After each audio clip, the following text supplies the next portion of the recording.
Welcome into Crossing the Aisle. I am Lindsay, and this is not Sean, but we are excited to have with us Representative Fred Shanks. Fred, how are you? I'm doing good. I'm doing good. I guess I'll represent Sean Yeah, today because yeah, he's representing somebody else today. exactly. Several people. He had a busy court day today, so Fred, you are what district do you represent? District 60 in Rankin County. Rankin County, and y'all just finished up a session. We, Did you get to say signing die again this year? oh yeah, I did. I did that. That. I think that's everybody's favorite words to hear. So, Yeah, especially after 3 months, oh three yeah, three long yeah, months. yeah. We did that. We came close to getting everything completed, but obviously we left before we got the budget done. And we will come back for a special session on that to get that fixed up. Well, what would you say were the highlights this year of our legislative session? I know Sean is loving this if he's listening because he hates the legislative talk, and this is my jam. Yeah, It's like yeah, I want to know the process, and I'm following everything how if it comes through committee, and it's just exciting. It's yeah, can we get it through the finish line? Can we not? And so I love it, and yeah. he's bored by it. But tell us what we got done this year. Well, the thing that sucked all the air out of the room was the tax cut, the income tax, and we we had an aggressive. The House had an aggressive plan. The Senate, we kind of went back and forth all session. No, I can't imagine yeah, that. it was a dogfight, and we finally got something done at the very end, and that was the biggest thing outside of just kind of everybody's individual things that they're working on. Is that something the Senate actually really agreed to, or was there just Well, there's a couple of always mistakes in the oh yeah, that yeah, yeah, yeah, yeah. that Well, they missed? if you were keeping up, there was on their end there was a misplaced decimal, and and those things happen. Those things Yeah. do happen, but of course, on something this large, it got a lot of press and a lot of talk about. So, but it's a good deal. This July we'll see your grocery tax, or well, grocery doesn't actually have a tax. It's just your sales tax goes from 7 to 5. And then there is a little bit of bump on the gas tax, but it will not be outweighed by the grocery tax if if you're concerned about that. But we'll see those in July, and then gradually the income tax will be cut down. Do we actually eliminate it all the way? Because No, so no, it will be it's cut to what, 3%? yeah, Is that right? yeah, and it's got a certain amount of triggers in it, and everything, because we didn't want to do anything without thinking 10, 20 years down the road. So it's going to take a little while for it to be completely eliminated, unless we do something next session. Well, I But guess the if you do balls, something drastically like that, then you have to make up for it somewhere. yeah, And so you can't just automatically lose correct, that much money at one time and yeah, not have a plan. yeah, and the state's doing very well right now. We got a lot of money, and it's just the time and what we've seen, and we can kind of get into this in a little bit on special sessions. But Uh-huh. last year, we've had major economic development plans. We've got more coming, and these national corporations are bringing in tons of jobs and tax money. Well, People and want to move where there's no income yeah, tax, right? I mean, that's that just it. seems like That's the it. logical thing to do. If you have somewhere to Absolutely. move, you want to Yeah. move where you can keep your money Yeah. that Yeah. you work for. And a lot of these companies, and they pay people a lot of money to find places to relocate, and they're looking at things like that, and they knew that we were working on that. We've been working on it for a couple of years now, Hmm. and that's what gets these companies here. So it it really will benefit Mississippians a lot just by job creation, industry growth. And when we had those economic development plans last year, like Amazon, Hmm. apparently it set off a chain reaction with these big CEOs, and we're like, hey, why didn't I know about Mississippi? Right. And the calls started just coming in at that point from all over. So we've had several now at this point. And last year, you and I were talking off air a minute ago, but we had 2 special sessions in a session for 2 different economic development plans, which was one was Amazon, and then 2 was development up of Marshall County, which they do industrial batteries. So like batteries for a bulldozer, things like Oh, that. okay. Yeah, yeah. And it was Daimler and I think Cummins Okay. up there. So, but anyway, it's a huge deal, and just and with the Amazon development, you have a third economic development within Entergy itself, because they had to boost up so big because I know you've probably seen the Yeah. layout is Yeah. massive. Yeah. So Huge. it's caused another economic development just because of what it's doing. So I mean, yeah, So it's going to bring lots of jobs and prosperity to the state. correct. And and they're one of the things a lot of people kind of complained about is, we don't get anything,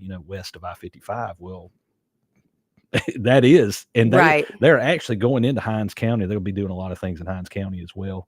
Different types of development and education and things like that. The Amazon deal will. So, but yeah, that was one of the reasons why we did the income tax, is to just continue to grow. So to attract more Right. people, bigger businesses. Right. That makes perfect sense. Absolutely. I know Jason White, Mhm. Speaker of the House, I think he and Delbert kind of went back and forth, Lieutenant They Governor, did. about a lot of things. What I will say is that I really appreciate that, and I think he was criticized for this, but I do appreciate how transparent he is. He wants everyone to see what's going Yeah. on. A lot of times there's conference weekend and, Mhm. and deals are made and everything changes at the last second, but it's all done behind closed doors and you don't really know what's going on. You could have a bill that you think is going to work its way through and it could come out a completely different bill. Y'all love to put those strike alls and everything. But but I love that Yeah. Speaker White is big on the transparency Yeah. part of it all. And there was another kind of controversial topic that with the pharmacies, the independent Oh yeah, the PBMs. pharmacies. Yeah. So tell me, I don't understand all Yeah. of that. What happened there? Well, so and that's kind of the world I came from. I worked at an independent pharmacy for 26 years before I got in the legislature, and what a PBM is, it's a pharmacy benefit manager, and all it is supposed to be is a switch. So you go to your pharmacist, get them to fill your prescription, they input it in the computer, shoot it through a PBM, and then it goes to your insurance company. Well, what's happened in the past decade or so is that the insurance companies and like CVS, Caremark, and all that, they have bought these PBMs, and instead of making it's just a switch, like a computer switch. Mhm. Instead of that, they've now bought them and they cut deals with the drug manufacturer and they get kickbacks and they cut deals with everybody but the pharmacist. And of course, it doesn't help the customer either. And what they'll do at the end of the year, and independent pharmacy that I know very well in Rankin County, what they'll do at the end of the year is they'll come and claw back and they'll say, well, you didn't cross this one I or T, or it didn't fit our formulary. They took well over $1 million from a pharmacy, independent pharmacy that I know very well in Rankin County, and they've done it all over the state. Mhm. And so, and they're not transparent about what they're doing either. So they're basically cutting deals in the dark. And So it's making these mom and pop independent pharmacies. It's going to put them out of business if something doesn't change, absolutely. right? If it continues, you will not have an independent pharmacy. And in my view, the independent pharmacist is the one that is supporting your ball teams, supporting the community, getting up in the middle of the night to go, Right. somebody's coming out of the hospital. Because they know their people. Yes. And personally. And that's what we did, at the pharmacy that I worked at. And the PBM that will cease to exist if they continue. And I was one of the big proponents about having some PBM reform many years ago, right when Shad White got in office. I met him for breakfast and I said, look, you really need to look at the PBM that the state does business with, which was Centene. I said, here's what they're doing. Here's how they go about doing it. And, he ended up getting $55 million back from them. They didn't argue it. They paid it, which tells you they are making a lot of money. Yeah. If that doesn't hurt you, then, then you've got plenty. Yeah, absolutely. And so this year we had two different plans going out. I obviously wanted the more aggressive plan. And it was going to, put some transparency into, what's the PBM up to. And, we were really pushing to get it done and it just couldn't get it. Did you just run out of time, or was the Senate not? Well, it was back. The Senate had, in my opinion, a little bit more aggressive. Oh, really? Yeah, they really did, to what I liked. And what happened is the business community and really like the banking industry got involved, and people got to understand the PBM business. They make so much money. When I was really looking into it, there was one person who could do a PBM contract, and it was a lady in Washington, D.C. That's how complicated they are. So they have massive amounts of money, big time lawyers. Mm-hmm.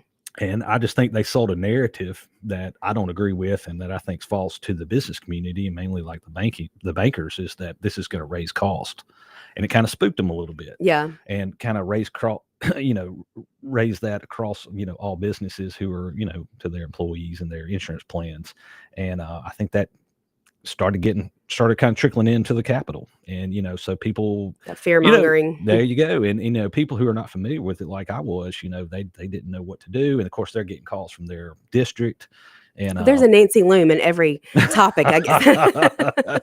no comment. Yeah. But yeah, it kind of I guess it kind of spooked some folks, and we just couldn't get anywhere with it. But I mean, we were very close, and I mean, we tried, and some of us really tried, really hard to get something through, because I really do believe that Do you think if we don't do something, it's going to be it's pretty gonna be dire. bad? Yeah. Yeah. Do you think that's something that we'll see in a special session, possibly? Well, I've not heard that yet. So when the only person that can call a special session is the governor, and kind of like I mentioned earlier, he can call one inside of while we are in session, which is Which that saves a lot of money, I'm sure. oh yeah, absolutely. And so what'll happen is, if there's a specific need. So when we did Amazon, we called a special session strictly just for that, because you can't call a special session and tie up all these other loose ends. It has to be specifically what the governor calls it for.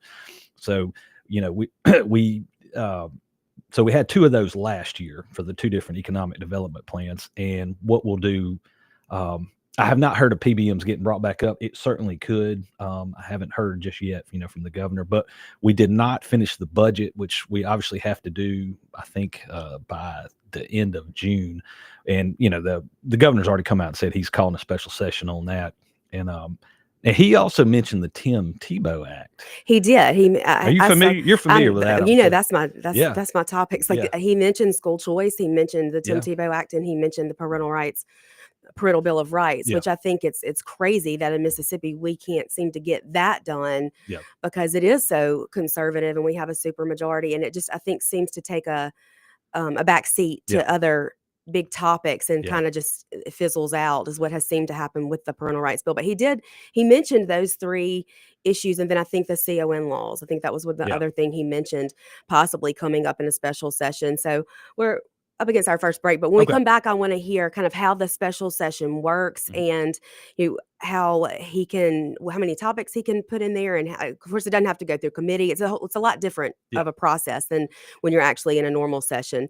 And if you have a question for Fred, y'all call in, and I'm sure he's happy to answer any questions you may have. Our number here is 601-879-0002. We've already gotten a comment on the live stream. I think we have a troll here who says, "Will Fred sponsor Lindsey's transgender concentration camp bill during the special session?"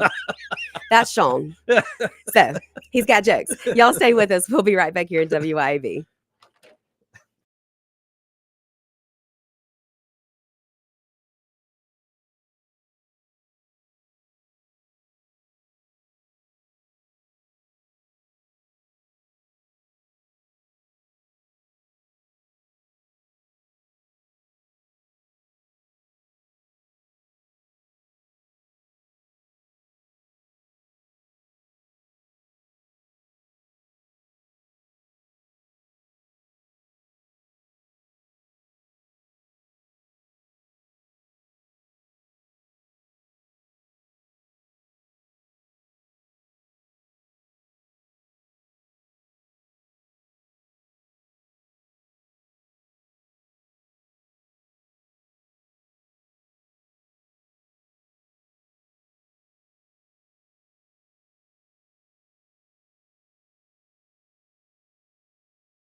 Welcome back into Crossing the Aisle. We just had a phone call in the break, Fred, and Hmm. he was mentioning how the gas tax is going to go to roads and bridges, and how that's something Yes. that's he said a lot of people Yeah. don't. Lamar, he said he knows you and he's friends Oh with yeah. Yeah. Mr. Yeah. I'm guessing he's talking about Gene Newman, Yeah. um, Mean Gene. a mean Gene. Yeah. Well, a lot of people hear, that the gas tax will get raised and it causes, panic and things like that. Hysteria, Yeah. But like, Lindsay, if you and I are going to the gas station and then it went up a few cents, I mean, we're not even going to know. It right? wouldn't make us go to another gas station or anything like that. But the gas tax has not been raised since 1987. So we looked at it, and as anybody who knows that drives on our roads, they need attention, especially Absolutely. the I-20, I-55 corridor. My windshield gets cracked every time I get a new one Hmm. because of rocks and chips and things like that. So that was that was one of the parts, and I kind of brought it up in when we did the income tax. It's really more of a tax reform package, but we lowered the grocery tax to where you wouldn't see the increase in gas. That It would wouldn't basically hurt you, yeah, level correct. it out, which Yeah. I'm telling you, with 5 kids, Yeah. that the groceries, Oh yeah, yeah. that's what eats my A- pocketbook up is groceries, trying to, Absolutely. because they just are bottomless pits, Yeah, and yeah. And you go to your seniors, who are retired, who don't pay income tax anyway. I mean, they're most are gonna have their houses paid for, and what are their biggest expenses? Food and groceries, gas. Yeah. So we did that to offset, but the roads just, I mean, they just need attention. And part of the house plan, we were gonna take money from the lottery and pump it into MDOT I thought for that roads. was gonna happen I was hoping it would. initially. That was the house plan. It didn't Didn't make it work to the out that way, Senate. okay. Yeah, I thought that was a good idea. The lottery we set up far outseated what we were even thinking it was. So And where does that money go? 80 million of it, the first 80 million does go to roads and bridge Okay. infrastructure, and then the rest goes to a education fund. And kind of what I've really heard on that is really kind of a slush fund, that it's kind of one of those deals where if you know somebody, you can get some help out of it, but Okay. that needs to be looked at anyway. But that Yeah. would have changed it at the time. But yeah, that didn't happen. Because This Sean and I time. were talking about roads, because I mean he's in Hines County Yeah. and they're terrible over there, and it seems like, especially around his neighborhood in Bellhaven, Mhm. when there's a problem with the roads, it's like they're doing the easiest fix Yeah. to cost the least amount of money, when I guess what they should be doing is actually fixing the problem. So just putting a band-aid on it, Yeah. because then it rains and it's right back the Yeah. way that it was. So I would think that would be a better way to spend money in the long run. But of course, they didn't ask me. So. Well, they should have. They should But have. They should have. we've got a really good director of MDOT right now, and he's really trying to get things under control. Got a ton of projects going on, as anybody who's on I-20 and I-55 know. But yeah, we really did need to adjust the gas tax just a little bit. And another thing to think about is, it's a fair way to do it, because a lot of people who don't pay taxes for various reasons, well, they're going to pay that. If you're going to use our roads, obviously by driving a vehicle, you're going to contribute, and about 30% of it is people from out of town coming through, Yeah. that are contributing. So it's really the fairest way to do it, and to get things moving on our roads. Yeah. Fred, you crack me up because you've had some of the most controversial bills, like the squatted truck. Oh yeah, But I mean, they're enforcing that. I Yeah. saw where they're enforcing that. So That's right. the Mississippi is safer. Yeah. Because of the squatted Yeah. truck bill. Yeah. But I mean, I know a lot of people joked around about that, and Yeah. then you got some jokes early on in session Yeah. about a bill you had this year, Yeah. which is the castration bill. I did. And they did pass this in Louisiana. Yes. Well, last okay. year, right? Well, actually, one of our mutual friends kind of brought it up to me, and we'll kind of get into the civics of it here in a minute. Yeah. As you and I talked about off air, but yeah, a friend of mine brought it up, said, and let's look into this. And they're doing it in Louisiana, so we kind of modeled our bill off of theirs. Louisiana had a great set of bills Yeah. last session that were And really, really Yeah. good, well written bills. But essentially, without getting too far in the weeds in it, if you I don't really want to say the word, but if you assault in a certain way a minor, Mhm. then the judge could have you castrated. And that wouldn't be surgical; it would be a chemical. Yeah, yeah. And which it's got a lot of in the weeds language in it, and and I'm certainly going to bring it back out. But yeah, I mean, I think they deserve it. yeah, it got a lot of talk, got a lot of media coverage, and the funniest thing I had a lady call me from North Mississippi, and she was like 90 something years old, and she had always made it her mission in life to support children and in different causes like that. And she was my biggest supporter. Oh, I I love loved it. that. She was like, you don't let them say anything. You pass that bill. And, it was just really, really nice to hear from, somebody you wouldn't really think who would get behind something like that. Right, and an older woman, yeah. Yeah. Yeah. And, That's so cute. yeah, that made me, kind of, feel good about leading the charge on it. But we're going to bring that one back up. But, as when you get an idea, it could take multiple years to get something Yeah, through. usually it doesn't happen once the No. first year you drop a bill, it's probably not coming out, but It's probably not. you have to be persistent. Yes, and there's several variables. Once say like Lindsey, you have a good idea, you're like, hey, I'm gonna call Fred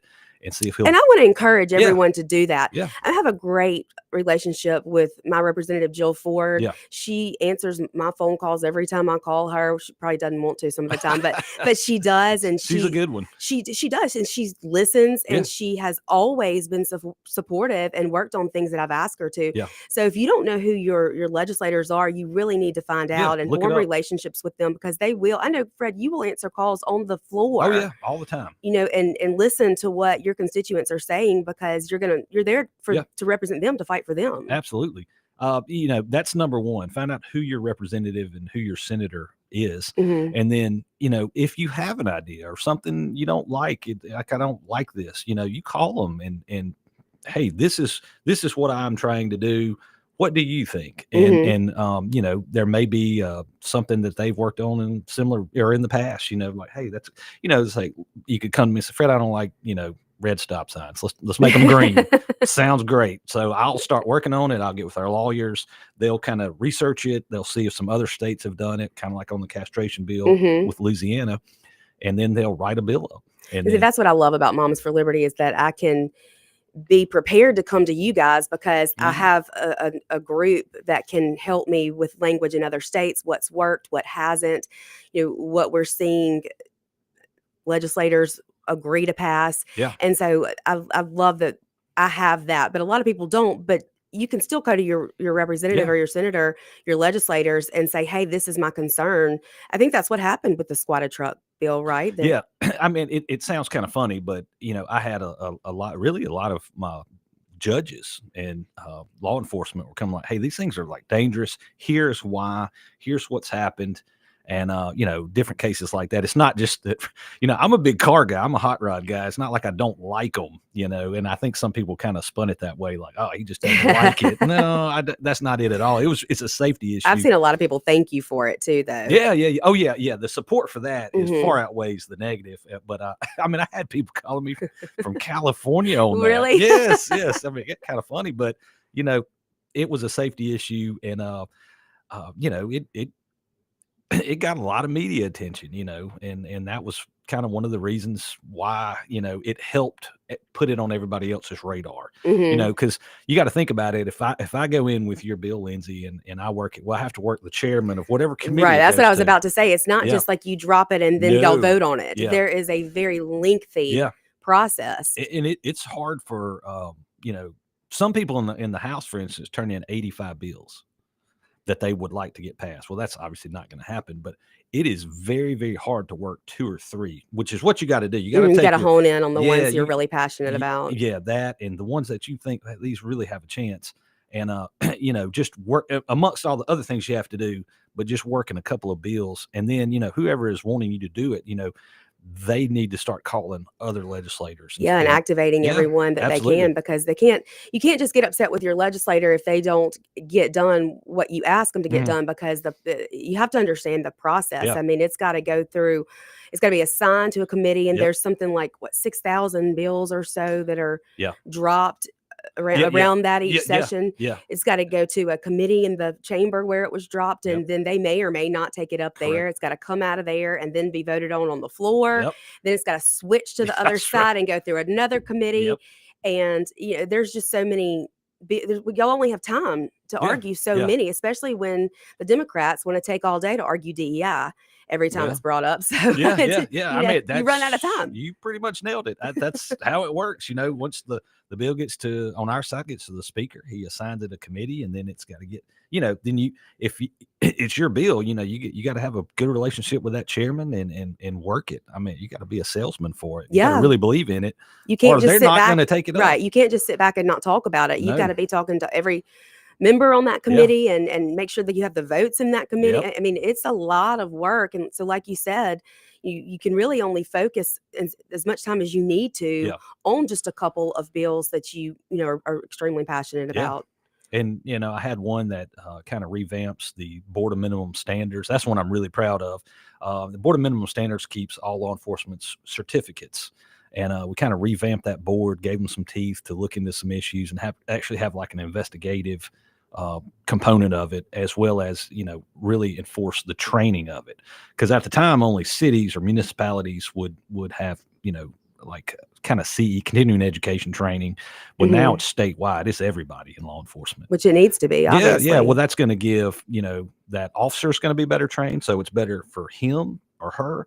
And then the community will have a better police officer. And then the wherever they're working is going to have a better, employee. So it works all the way around. But that was one that I was really, really helps everybody. Oh, yeah. Yeah. That's the one I'm most proud of. But the one I keep getting pinned on is the squatted trucks. So, the squatted trucks yeah. and the castration. Yeah. So we're gonna replace that squatted truck bill with castration bill next year.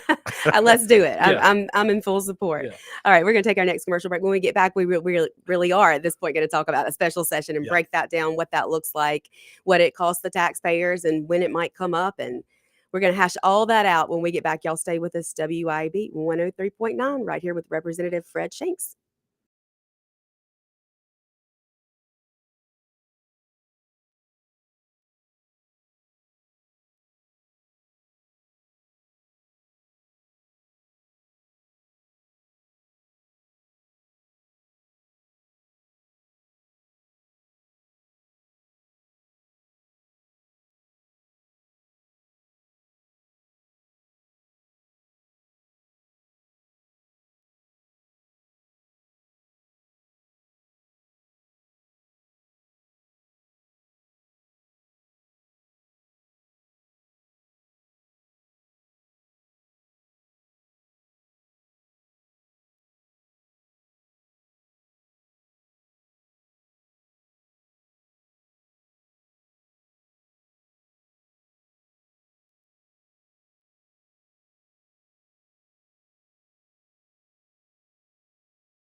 Welcome back into Crossing the Aisle. We're here with Representative Fred Shanks. So, Fred, let's talk about this special session. When do you think that's going to go down? When is the Uh, governor going to call for that? it'll be this summer. We still have a little bit of time on everything, and I would guess he would do it around June, and you know, a special session is only specifically for what the governor calls it for. So obviously, we did not. We kind of ran out the clock on getting a budget done. So, it has to be done Correct. for the budget. Oh yeah. That has to, but so he'll call it for that. But he's also, as we were kind of talking about, he's made some social media posts about possibly doing a few other things. And of course, that's his call. And he has to specifically spell out. We can't go in and change all these things and do all that. It has to be specifically for whatever the governor calls it for. So, is there a piece of legislation that will be there for you to read, or yes, yeah. They'll be working on that now. So there will be legislators that drop these things that. So at this point right now, all we're doing is just finishing the budget. So that would, everything will be done. I mean, we're looking at maybe going in, I would think one day. You think it'll be a one day? Yeah, it would, possibly two. And I think we were actually talking offline. I've got, people are concerned about the cost of a special session. It's like $100,000, and I'm not trying to make light. It is a lot of money, but the state budget's $7 billion, so it's not a huge amount to get things, really. And it's not going. like the regular session where, like we were talking about the process. So you don't have to. There's no committees. It's not got to go through committees and. Well, it could. Well, you may have to have a committee. Like I'm on Ways and Means, which is one of the biggest committees in the House, and it deals with all the financials of of paying for things. So we would possibly have a meeting, but it would all be done in one day. I mean, nothing would take very long, and everything would be pretty much ironed out prior to, because you can't come into a special, at least what I've always understood is you can't come into a special session and then start working on something. So would y'all have legislation prior to going in that you would read and understand and or have questions about? So like if he called it for something else, I mean, we would have a good idea. If we did, we would know something. Yeah. Do you argue it on the floor, or is it just y'all go in and vote? Yeah. You still would argue it? Oh, yeah. I mean, that's your right as a legislature to argue, and most everybody's pretty good at it. So, yeah. I don't know. If anything comes to we call the podium, call it the well. If anybody's at the well and they're presenting a bill, you can ask any question you want. So before you go into a special session, is there like an agenda that you kind of know what's coming prior to? Yeah, I'm trying to remember the actual last special session you and I were talking about off air. I believe it was about 6 years ago. I was going to say it had to be not in the last 4 or 5 years, because that's when I started heavily paying attention to what was going on, and I don't remember one. I can't remember what it was, but I want to say that was 1, maybe 2 days, and but no, you're at that point when you call a special session, you don't go in and start trying to figure things out and making a plan. No, you already have it ready. And we're going to be familiar with it, and then you get your questions ready, and if whatever gets presented on the floor, you're going to be asking some questions on, and then you'd vote. But everything's pretty quick. Gotcha. Yeah, I mean, you're looking at a day, maybe 2. I don't recall ever having a special session that lasted 2 weeks. So one issue, Fred, that's been a really hot topic is PERS, and I know that in the income tax bill or the reduction of the income tax, there was some concern there about what that would do to PERS. Can you explain that a little bit?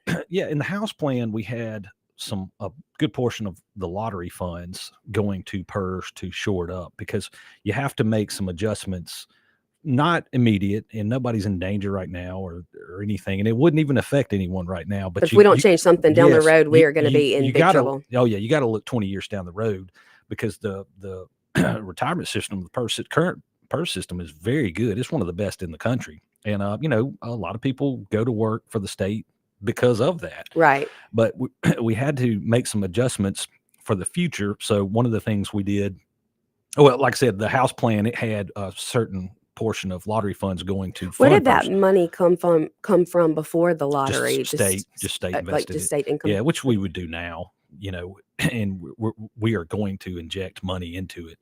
But I think some PERS members are kind of fired up, because one of the things that we did is we made a 5th tier Doesn't affect anybody right now. In the future, new hires would be their retirement system would be more of a 401k type setup.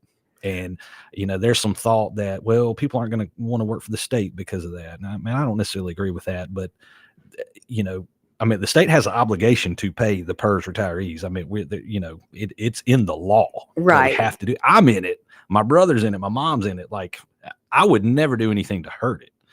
But if something doesn't, something has to change Yes. right now, and nobody's going to be happy. Yeah, it's when they, the Democrats set this thing up many years ago, and you have these COLA checks, which is cost of living adjustment, but it compounds 3% per year. So if you've been retired for several years, you've got a really nice 13th, they call it the 13th check. And that's a really good, but it cannot continue that way for new hires, 10, 20 years down the road. The state just will not be able to afford it.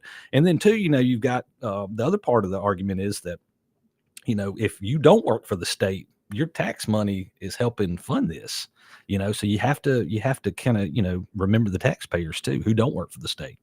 So, it got kind of touchy, but we are trying to help the system in the future. And I knew that was kind of a big deal, and that there were some people who were upset about it. But I know our friend Gerard, he's been saying for a long time, if we don't do something about this, like we're going to be in such trouble because there's not going to be the money there to pay the people who are vested. It's going to be gone. Yeah. There's not enough to continue it.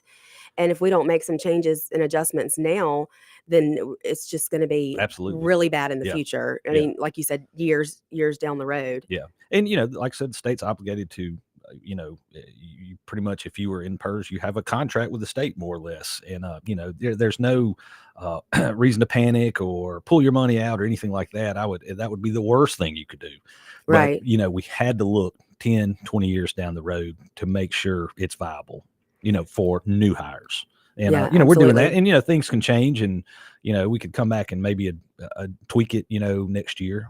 And you said the salary. You got to do something. Right. You got to do something. The can has been kicked down the road a long time. And I know that's overused, and that terminology in the legislature, but it has. And, I just appreciate that Jason White was, willing to take it on and do something. Yeah, absolutely. Absolutely. So that's for people who criticize that. There you go. There's your answer. Something has to be done. That's right. And this seems like the most logical thing to do to keep it from going bankrupt. And PERS has an elected board too, and that was the suggestion. They work with us, and it was a collective. It wasn't that we just came up with this on our own. We worked with the board to do so. Well, I'll tell you, I'm excited if Trump is actually able to completely eliminate the Department of Education, which, I believe it should be burnt to the ground and can't happen soon enough. But if that is able to get done, I'm excited about talking to a bunch of you guys about what we can do when the state of education is sent back to the states themselves, and we're able to control a lot more than we have been prior to now. Yeah. That I hadn't heard anybody really say anything, not locally say anything negative about that, but I keep hearing that. And then also, I've even heard mention they may cut out income tax, like federal tax. I wouldn't be surprised if that was something that Trump attempted to do. I think guns blazing in there. I think he knows that, hey, I got in, and this is my time to shake things up and to do things that most people are scared of doing. And he can take it. He can handle the heat, and he's already been doing it. The amount of fraud and waste that they've cut out is tremendous. But I think that has a lot to do with the fact that they're look, we're saving so much money. Maybe we could just go to a small flat tax, and just not beat everybody, up with, and he's mentioned, totally just eliminating it altogether. Yeah, he's not afraid to do something different or break the rules, but neither are you. Yeah. Fred, because you last year, of course, the bill that was near and dear to my heart, the Safer Act, which made it in public buildings you have to use the restroom according to your biological sex. And conference weekend came, and we were lied to by some people, and all of a sudden it was dead and gone, and then it wasn't. And then chairman of the Rules Committee over here suspended the rules and brought it back to life. That's right. And being in the Rules Committee, you can make a rule to do anything. You You won't. can. It seems like Yeah. that's what happens. Well, and and to the listeners that aren't familiar, if you hear a bill that dies, well, It's never dead yeah, until it is dead, dead, dead is yeah. what they like to say over there in And the Capitol. that's very true. Like when I got in, I think Senator Dean Kirby told me that, and I didn't really know what he meant. I was like, "What if it dies?" How does it? Well, I have seen it firsthand. You Oh, could yeah. something at the very beginning session could die. You're like, "Well, that's done." Well, then you find a code Yep. that you can slip some language Yep. into a bill that has the same code section. People don't understand Yeah. that. And a lot of times that's how things really are Oh snuck yeah. in at the last minute because you don't have time to read every Mm-mm, line of mm-mm. every bill. There's So, always some maneuvering, and it's like when we took over Smithville Stadium. You remember yeah. that? Oh, yeah. Nobody. Well, because nobody was really looking at that, but that Was got that Trey Lamar? may or may not May be. not, may not have May been. not be, but it was something that got put in, and just nobody was looking, and hadn't had any, and it was the right thing to do. Like Absolutely. it Yeah. per the law and what the law said, the state takes over Smithville if it's not being used as a park. Yeah. And that was from I think the 1940s. Well, anyway, it got legally it we did what it was supposed to do, the original language. Yeah. But you're right. So at the bottom of the page, it'll have little numbers, and those are called code sections. And if your bill somehow, if you had an idea or your bill is dead, somehow you can kind of slip it in another bill if it has certain code sections. That's That's where right. things get tricky, and It gets a little tricky. yeah, yeah.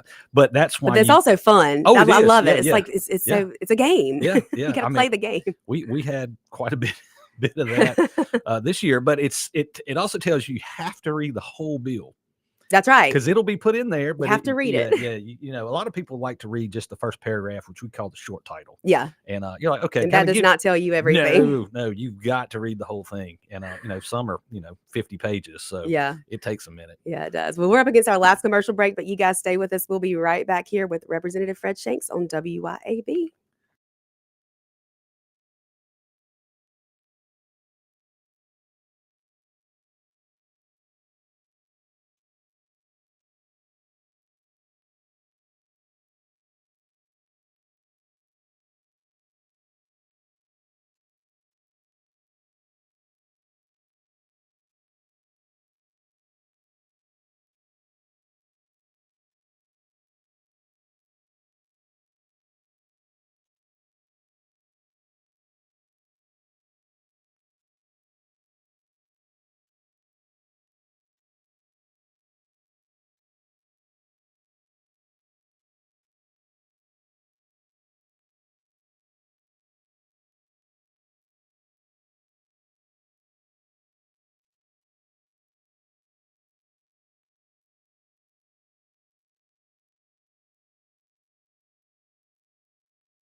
And we are back here crossing the island WYAB with Representative Fred Shanks.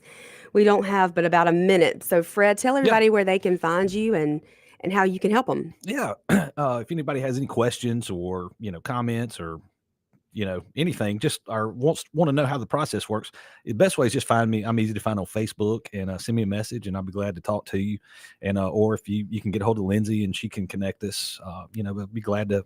I'm here to help, and I enjoy doing that. So Yeah, and just I let me know. appreciate you, Yeah. especially just being so willing to talk to people and to work on issues that people show concerns about. That really means a lot to your constituents. Yeah. So I thank you for being so open. Absolutely. I hope I've done Sean justice today. Oh, he texted and said good show. So Okay, okay. I guess he's proud of it. He was able to listen. He had just gotten out of court and he didn't think he could make it here in time, but he was able to listen. So Yeah. he gave you his blessing. So All you'll right, have to good. come back. All right, good. All Be right. glad to. Yes. Thanks everyone. Y'all catch us back same time tomorrow. Bye-bye.